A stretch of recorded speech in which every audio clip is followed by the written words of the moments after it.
بعض لوگ ایسے ہوتے ہیں کہ جن کی شانیں بیان نہیں کی جاتی، بلکہ ان کا تذکرہ کر کے اپنے لفظوں کو حسن دیا جاتا ہے۔ بعض لوگ ایسے ہوتے ہیں کہ جن کے لیے آپ کوئی لفظ کہہ کے اپنے جملوں کو خوشبودار کرتے ہیں، آپ ان کی بات کر کے اپنے آپ کو سنوارتے ہیں، انہی کے مطلب کی کہہ رہا ہوں، زبان میری ہے بات ان کی، انہی کی محفل سنوارتا ہوں، چراغ میرا ہے رات ان کی۔ کچھ لوگ ایسے ہوتے ہیں کہ ان کی ذوات مقدسہ اتنی معنی خیز پر مغز ہوتی ہیں کہ آپ جب ان کا تذکرہ پڑھتے ہیں تب بھی کھو جاتے ہیں، جب تذکرہ سنتے ہیں تب بھی کھو جاتے ہیں، اور جب آپ ان کی طرف اپنے دل کی توجہ کرتے ہیں تو اللہ تبارک و تعالی اپنا فضل اور اپنا کرم فرماتا ہے اور قلب اور روح میں نورانیت پیدا فرماتا ہے۔ داتا گنج بخش علی حجویری رحمۃ اللہ علیہ شخصیت کا نام نہیں، داتا صاحب ایک اتھارٹی کا نام ہے، داتا صاحب ایک انجمن کا نام ہے، داتا صاحب ایک تحریک کا نام ہے، داتا صاحب ایک ولولے کا نام ہے، داتا صاحب اس دینی جذبے کا نام ہے جو دین کی تبلیغ کے لیے اٹھتا ہے اور چھا جاتا ہے، اپنا وقت گزار کے دنیا سے رخصت ہو جاتا ہے پر خوشبو قیامت تک کے لیے چھوڑ جاتا ہے۔ میں آپ کو بڑی ذمہ داری سے اور بہت ساری کتابیں کھنگال کے یہ بات عرض کر رہا ہوں، میری بات پر زیادہ غور کرنا۔ داتا صاحب بڑے شروع کے جو مبلغین اسلام ہیں ان میں داتا صاحب کا نام ہے۔ داتا صاحب ان شخصیات میں سے تھے جو باصلاحیت تھے، پڑھے لکھے تھے، اور کتابیں انہوں نے پڑھی تھیں، دیکھی تھیں، غور کیا تھا، اور اللہ تبارک و تعالیٰ نے انہیں قوت کردار کے ساتھ قوت گفتار سے نوازا تھا۔ کہنا بھی انہیں آتا تھا، لکھنا بھی انہیں آتا تھا، اپنی بات سمجھانا بھی انہیں آتا تھا، کسی تک اپنا پیغام کیسے پہنچانا ہے یہ گر بھی انہوں نے اپنے مرشد سے سیکھا تھا۔ وہ باصلاحیت تھے، لیکن انہوں نے پھر اپنی وہ ساری صلاحیتیں سمیٹیں، ان کو اکٹھا کیا، اور پھر وہ ساری کی ساری جمع کر کے انہیں رسول رحمت کے دین کی خدمت میں خرچ فرما دی۔ میرے عزیز، داتا صاحب رحمت اللہ علیہ خود کشف المعجوب میں ایک مقام پہ فرماتے ہیں، کہتے ہیں میں اجنبی لوگوں میں آیا ہوں، رستے بھی اجنبی ہیں، علاقہ بھی اجنبی ہے، میں اپنا دیس چھوڑ کے پردیس آ گیا ہوں، شالا پردیسی کوئی بھی نہ تھی وے تے ککھ جنا تو پارے تو تاڑی مار اڈا نہ باہو اسی تے اگے ہی اڈن ہارے۔ کہتے ہیں میں غیر مانوس لوگوں میں آیا ہوں، لیکن جس مقصد کے لیے آیا ہوں وہ مقصد ضرور پورا کروں گا۔ خدمت تبلیغ کے لیے، دعوت دین کے لیے ایسے لوگوں میں آ کے بیٹھے جو اجنبی تھے، جن کی زبان، رہن سہن، اٹھنا بیٹھنا داتا صاحب رحمت اللہ علیہ کے وطن کے ساتھ موافقت نہیں کرتا تھا۔ انہوں نے کس طرح ذرائع اختیار کیے؟ آپ سے میں گفتگو کر رہا ہوں، میں اردو بول رہا ہوں، آپ کو اردو آتی ہے، میں پنجابی میں بات کروں گا، آپ کو پنجابی آتی ہے، میں یہاں کے رسم و رواج میں سے کسی بات کو ڈسکس کروں گا تو بات آپ کے لیے اجنبی نہیں ہوگی، آپ آشنا ہوں گے۔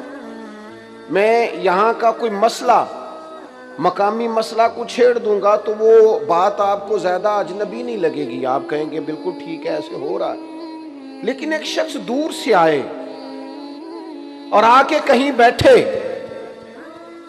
اور آتے ہی اسے پھولوں کا ہار نہ پہنایا جائے، اسے آتے ہی فوراً استقبالیہ نعروں کے ساتھ ویلکم نہ کہا جائے، اور کوئی اس کا جاننے والا نہ ہو، پہچاننے والا نہ ہو۔ یہاں سے جو لوگ پردیس میں جاتے ہیں، اگرچہ معاشروں کا ماحول بدل گیا ہے، اب لوگوں کے رہن سہن میں آنے جانے میں بڑی تبدیلیاں آ گئی ہیں، بڑی ساری چیزیں لوگ پہلے سے سرچ کر لیتے ہیں، پھر بھی کہتے ہیں جب میں نیا نیا آیا تو بڑی مشکلات تھیں اور میرے لیے چیزوں کو سامنا کرنا بڑا دشوار تھا۔ داتا صاحب یہاں آئے ہیں، کوئی استقبال کرنے والا نہیں، کوئی پھول پھینکنے والا نہیں، کوئی اپنا نہیں، بیٹھے کہاں آ کے؟ راوی کے کنارے، درخت کے نیچے، مریدوں کی فوج، شاگردوں کی جماعت، چاہنے والوں کا مجمع، کوئی شے بھی ساتھ نہیں۔ حضور سب سے پہلے کرنا کیا ہے؟ فرمانے لگے ایک مسجد بنانا چاہتا ہوں۔ ایک مسجد بن جائے نا کبھی، ایک نقطہ آغاز ہو کام کا، سب سے پہلا ٹارگٹ کیا ہے؟ مجھے مسجد بنانی ہے۔ تعمیر مسجد سے اس تبلیغ دین کے کام کا آغاز ہوا، دیکھتے ہی دیکھتے نظارے بدلنے لگے، چیزوں کی ترتیب بالکل تبدیل ہونے لگی۔ وہ درویش جو کل تک اکیلے بیٹھے تھے، راوی سے پانی پی لیتے تھے، کچھ پتے کھا لیتے تھے، کچھ ستو پی کے گزارا کر لیتے تھے، پھر وقت بدلا اور اچانک لوگوں نے دیکھا کہ کل تک جو خود مشکل میں گزارا کر رہے تھے، اہلیان لاہور نے کہا جسے کہیں سے لنگر نہ ملے وہ داتا صاحب چلا جائے۔ میں اکیلا ہی چلا تھا جانب منزل، مگر لوگ آتے ہی گئے اور کارواں بنتا گیا۔ سنو اور یاد رکھنا، لوگوں کو بڑی فکر رہتی ہے، لوگ بڑی بات کرتے ہیں اور اس کے لیے بڑی بڑی منصوبہ بندی کرتے ہیں۔ فلاں کا آستانہ سجادہ نشین چلا رہا ہے، فلاں کا آستانہ فلاں کمیٹی چلا رہی ہے، فلاں کا آستانہ فلاں لوگ جمع ہو گئے وہ چلا رہے ہیں، فلاں آستانے پہ ٹرسٹ قائم کر دیا گیا وہ چلا رہے ہیں۔ داتا صاحب آپ نے تو سجادہ نشین ہی کوئی نہیں بنایا، داتا صاحب آپ نے تو کمیٹی کوئی نہیں بنائی۔ یہ کمیٹیاں تو ساری کل آئی ہیں، پر یہ 1000 سال سے کیسے چل رہا ہے؟ تو داتا صاحب کا مزار تو آج بھی آوازہ بلند ہوتا ہے تو اللہ اکبر کی اذان سنائی دیتی ہے۔ حکومتیں بدلتی رہی، گورنریاں بدلتی رہی، وزیر اعلیٰ بدلتے رہے، سیٹھ بدلتے رہے، لوگ آتے رہے جاتے رہے، لیکن لاہور داتا صاحب کا تھا، داتا صاحب کا ہے اور داتا صاحب کا ہی رہے گا۔ وہ ہے ہی انہیں کا، اور کوئی چیز۔ اور پھر دیکھیں نا، نعرے لگائے بڑی بڑی چیزیں، کسی نے یہ بھی کہا کہ روٹی کپڑا اور مکان مانگ رہا ہے ہر انسان، یہ نعرہ بھی لگا تھا کہ قرض اتارو ملک سوارو، بڑے بڑے نعرے لگے، بڑے بڑے لوگ آئے، بڑا کچھ اس شہر نے سنا، پر لوگ وہ سارا کچھ بھول گئے۔ ایک بات لاہور میں کچھ دن قیام کر کے نا، تھوڑے دن روک کے ایک درویش گزرا تھا اور بھی جاتے جاتے ایک نعرہ لگا گیا تھا۔ زمانے بدل گئے، حکومتیں بدل گئیں، حالات بدل گئے، پر وہ نعرہ بھولا نہیں۔ درویش کا نام تھا خواجہ معین الدین چشتی اجمیری، عطائے رسول، ہند الولی، غریب نواز، معین بے کساں۔ حضرت خواجہ معین الدین کچھ دن آئے، داتا صاحب کے آستانے پہ رہے، اور پتہ نہیں کس منظر میں، کس کیفیت میں، کس درد سے وہ کہہ گئے، گنج بخشے فیض عالم مظہر نور خدا، نا کسارا پیر کامل، کامل آرا رہنما۔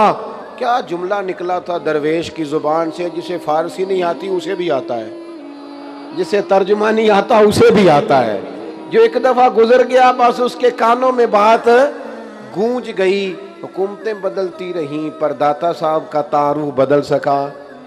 داتا صاحب رحمت اللہ علیہ نے کام کیا ہے۔ میں نے جو بات شروع میں کی تھی پھر کہتا ہوں، داتا صاحب ایک تحریک کا نام ہے، داتا صاحب ایک نظام تبلیغ کا نام ہے، داتا صاحب ایک جدوجہد کا نام ہے، داتا صاحب دین کے لیے ایک زبردست اور کام مالک نے کرم فرمایا۔ فرمایا پتہ ہے کون سا صراط مستقیم مانگنا ہے؟ پتہ کون سا صراط مستقیم مانگنا؟ صراط الذین انعمت علیہم، ان لوگوں کا رستہ مالک جن پر تو نے انعام فرمایا ہے۔ ہمیں نا انعام یافتہ لوگوں کی راہ پہ چلا، لوگوں کی راہ پہ۔ فاضل بریلوی کہتے ہیں تیرے غلاموں کا نقش قدم ہے راہ نجات، وہ کیا بھٹک سکے جو یہ سراغ لے کے چلے۔ تیرے غلاموں کا نقش قدم، تیرے غلاموں کا نقش قدم، جہاں جہاں سے وہ گزر گئے، جگر راہ وفا میں نقش ایسے چھوڑ آیا ہوں۔ نقش، میں جس منزل سے گزرا ہوں وہ اب تک یاد کرتی ہے۔ تیرے غلاموں کا نقش قدم ہے راہ نجات، وہ کیا بھٹک سکے جو یہ سراغ لے کے چلے۔ یاد رکھیے گا وہ رستہ جس پر اللہ کے انعام یافتہ بندے ہیں۔ اسلام کا دامن ہمیشہ سے سرسبز و شاداب ہے۔ ایمان وہ عظیم کیاری ہے جس کے اندر ہمیشہ پھول کھلتے ہیں، کلیاں مہکتی ہیں۔ اسلام بڑے بڑے کٹھن مرحلے آئے اور بڑے بڑے آزمائش کے دور دین نے دیکھے، لیکن یاد رکھنا اسلام کے آنگن میں ہمیشہ پھول کھلتے رہے۔ صحابہ، اہل بیت، وہ تو خیر لوگ ہی بڑے پاک ہیں نا، ان کے فوراً بعد بھی عظیم لوگ آئے، عظیم۔ صحابہ کے بعد جو تابعین کی جماعت آئی نا، حضرت سعید ابن مسیب، حضرت حسن بصری، اور ایک جلیل القدر جماعت تابعین کی تیار ہوئی، امام اعظم ابو حنیفہ۔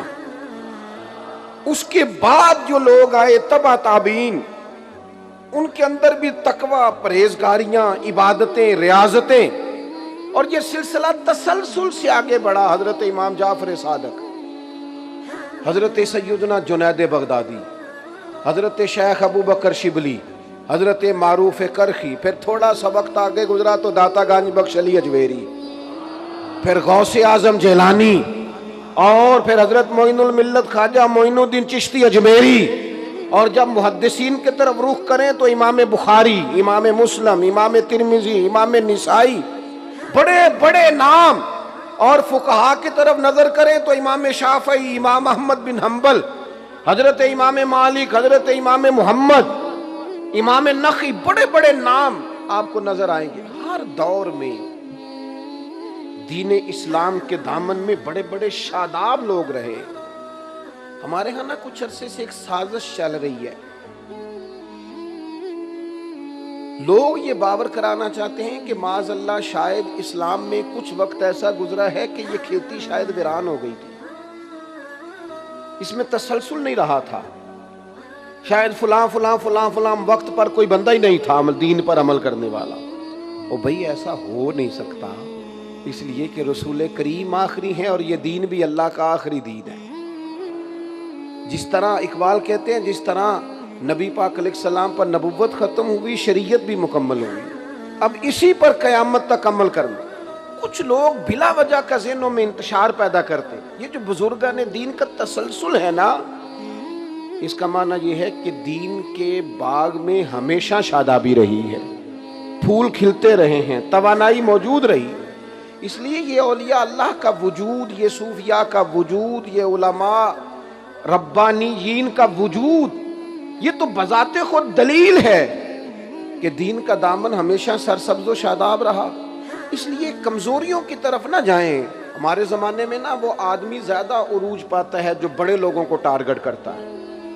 اپنی شہرت پانے کے لیے لوگ بعض اوقات بڑے بڑے لوگوں کی مخالفت کرتے ہیں۔ وہ بندے کہتے ہیں ذرا دیکھو تو صحیح یار، فلانے بندے کو چیلنج کر رہا ہے، بندے کا پتہ تو کرو۔ تو اس غلط فہمی کا کبھی شکار نہ ہو۔ ہاں، جو زیادہ سمجھنے والی بات ہے، جو زیادہ غور کرنے والی بات ہے، جو زیادہ توجہ طلب امر ہے، وہ یہ ہے کہ ہم نے دیکھنا ہے کہ ہمارے بزرگ ہمیں بنانا کس طرح کا چاہتے ہیں۔ کچھ لوگ معاذ اللہ تعالیٰ بزرگوں کا نام لے کے بد عقیدگی پھیلاتے ہیں۔ یہ داتا صاحب کی کتاب ہے، مارکیٹ میں ہر زبان میں ملتی ہے۔ 1000 سال پہلے داتا صاحب، یا 1000 سال سے بھی کچھ عرصہ پہلے داتا صاحب نے اس کو لکھا ہے۔ اس کو آپ پڑھ کے دیکھ لیں۔ داتا صاحب نے وہی عقائد بیان کیے ہیں جو آج اہل سنت کے عقائد ہیں، یعنی پہلا نمبر جناب صدیق اکبر کا، پھر حضرت فاروق اعظم، پھر سیدنا عثمان غنی، پھر حضرت مولا علی. وہی نظریاتی پختگی آپ پڑھ لیں. یہی صوفیہ کا منہج ہے، یہی ان کا مزاج ہے. اپنی مرضی کا جب اختراع کیا جاتا ہے نا تو وہ تحقیق نہیں ہوتی، وہ تخریب ہوتی ہے. وہ آپ جب ایک نئی راہ پیدا کرتے ہیں تو آپ ایک فساد کا رستہ کھولتے ہیں. عقائد و نظریات دیکھ لیں داتا صاحب کے، اور پھر جو تعلیم و تربیت داتا صاحب ہمیں دینا چاہتے ہیں. داتا صاحب نے اس میں علم کا باب باندھا ہے، فقر کا باب باندھا ہے. داتا صاحب رحمت اللہ علیہ نے صحابہ اور اہل بیت کی عظمتوں کے باب باندھے ہیں. بزرگان دین اولیاء کرام کی سیرت، ان کے ارشادات اس کے اندر بیان فرمائے. داتا صاحب رحمت اللہ علیہ نے اپنی اس کتاب کے اندر اثار کا، قربانی کا، خودداری کا نتیجہ کیا لیا ہے، رزلٹ کیا ہے. اپنی زندگی میں وہ انقلاب لاؤ نا جو داتا صاحب پیش کرنا چاہتے ہیں. 1000 سال بیت گیا جس درویش کی کتاب ہمارے پاس موجود ہے. بس 2 4 5 جگہ میں نے آپ کے سامنے رکھنی ہے کہ داتا صاحب ہمیں کس طرح کا بنانا چاہتے ہیں، وہ ہمارے اندر کون سی تبدیلیاں لانا چاہتے ہیں. داتا صاحب رحمت اللہ علیہ نے علم کا باب باندھا ہے، اور علم کا باب باندھ کے تفصیلات بیان کر کے آیات لکھ کے، آیت بھی لکھی ہے انہوں نے شروع میں، ہر باب کے شروع میں قرآن مجید سے آغاز فرماتے ہیں. آیت بھی لکھی ہے، انما یخشی اللہ من عبادہ العلماء، آیت لکھی ہے. پھر حضور علیہ السلام کا وہ فرمان جو مسلم شریف میں موجود ہے کہ اے اللہ میں اس علم سے تیری پناہ مانگتا ہوں جو علم تو ہو پر نفع نہ دے، جس سے فائدہ نہ اٹھایا.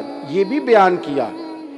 ان ساری چیزوں کو بیان کر کے پھر داتا صاحب نچوڑ بیان کرتے ہیں. یہ علم کیا ہے؟ لفظ جاننے کا نام ہے. علم کیا ہے؟ فقط عبارت پڑھنے کا نام ہے. یہ علم کیا ہے؟ بہت زیادہ باتیں کر لینے کا نام ہے. تو سنو میرے داتا صاحب کیا فرماتے ہیں. داتا گنج بخش علی اجویری رحمت اللہ علیہ فرماتے ہیں اس کا نچوڑ حضرت حاتم اعصم رحمت اللہ علیہ کی وہ بات ہے جس میں حضرت حاتم اعصم رحمت اللہ علیہ فرماتے ہیں کہ میں نے 4 علم اختیار کیے ہیں. ساری کتابیں پڑھ کے 4 علوم میں نے اختیار کیے ہیں، اور رب نے پھر مجھے ہر علم سے بے نیاز کر دیا ہے. وہ کیا ہیں؟ فرماتے ہیں پہلی چیز یہ ہے کہ میں نے یہ علم حاصل کر لیا ہے کہ میرا رزق دینے والا میرا اللہ ہے، اور میرے رب نے جو رزق میری طرف بھیجا ہے وہ کسی اور طرف جا کوئی نہیں سکتا. یہ میں نے جان لیا ہے، یہ میں نے طے کر لیا ہے، لہذا میں بے نیاز ہو گیا ہوں اس ٹینشن سے کہ کہیں ادھر ادھر نہ ہو جائے. یہ چیز اگر حاصل ہو جائے تو حسد بھی گیا، عداوت بھی گئی، بدگمانی بھی گئی، تکبر بھی گیا. فرماتے ہیں دوسرا میں نے کتاب و سنت سے یہ علم حاصل کیا ہے کہ میرے رب کے جو حقوق میرے ذمہ ہیں نا وہ صرف میں نے ادا کرنے ہیں، دوسرا کوئی نہیں ادا کر سکتا. اپنی ڈیوٹیاں میں نے کرنی ہیں، دوسرا کوئی بندہ میری ڈیوٹی کر سکتا تو پھر غفلت کس بات کی، سستی کس بات کی، دیر کس بات کی، پروگرام کس بات کا. جب کرنا خود ہے تو پھر شروع کریں اور اس پر عمل کریں. داتا صاحب فرماتے ہیں کہ حضرت حاتم اعصم کہتے ہیں میں نے کتاب و سنت سے جو علوم حاصل کی ان میں تیسری بات جو میں نے سیکھی ہے وہ یہ ہے کہ میرا ایک طالب ہے اور میں اس کا مطلوب ہوں، اور وہ میرا جو طالب ہے نا وہ طاقتور ہے، اس کی ڈیوٹی لگی ہوئی ہے، اسے بھیجنے والے نے طاقت کے ساتھ بھیجا ہے.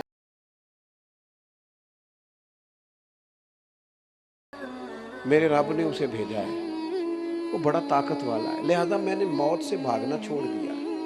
میں تیار ہوں جب بھی اس کا حکم آئے گا نا، سجنا جان امانت تیری تو جدو منگ سے میں پیش کرے سا. تیاری رکھی ہوئی ہے. اس علم نے مجھے بے نیاز کر دیا. اور فرماتے ہیں چوتھا علم میں نے یہ سیکھا ہے کہ میرا رب ہر لمحہ مجھے دیکھ رہا ہے. مجھے لوگوں سے ڈر کے اپنے آپ کو نہیں بدلنا، مجھے اپنے رب سے ڈر کے اپنے آپ کو بدلنا ہے. یہ 4 علوم میں نے سیکھے ہیں، اور فرماتے ہیں میں بہت سارے علوم سے بے نیاز ہو گیا. یہ باب باندھا ہے داتا صاحب نے علم کے لیے.